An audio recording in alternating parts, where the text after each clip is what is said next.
Sabado, excited ang tanan. Pamilya nagtapok sa biyahe ng andam. Pakilit nga dalan, among agian. Apan kadasig nagpatigbabaw sa among dughan. Klase-klaseng pagkaon ang among balon.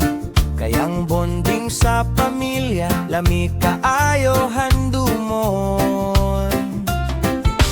Nindot nga talan, awon ug bugnaw nga tubig. Kanamo ni sugat sa suba, ubos sa bakilig.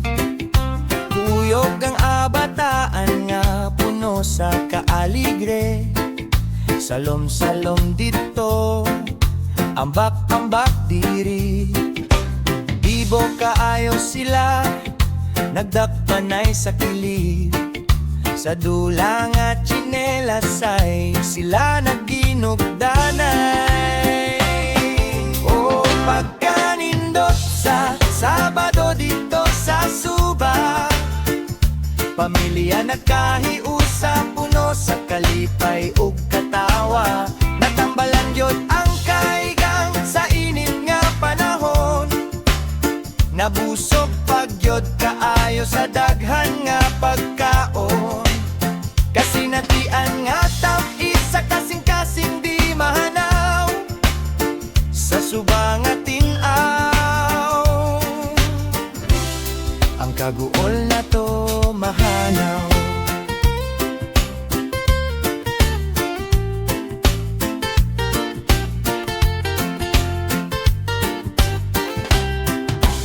Ang uban ng ita upako human sa kalingawan.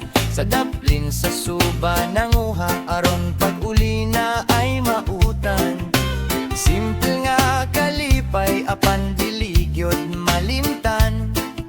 Bahandi sa pamilya, nga diligyod kabayran. Kapoy man ang lawas sa maong kasinatian. Ang kasing-kasing puno sa handumanan. Kining adlawa, posible gyud nga masublian. Kayang panakiusa, bahandi sa tanan. O pagkanindot sa Sabado dito sa Suba, pamilya nagkahihusa, puno sa kalipay ug katawa. Natambalan gyud ang kaigang sa init nga panahon. Nabusog pagyod kaayo sa daghan nga pagkaon. Kasinatian nga tam-is sa kasing-kasing di mahanaw. Sa Suba nga tin-aw, ang kaguol na to mahanaw. Pauli na ta, dalang pa ko ug handumanan, hangtod sa sunod nga Sabado. Sa Suba dito ta magtagbo.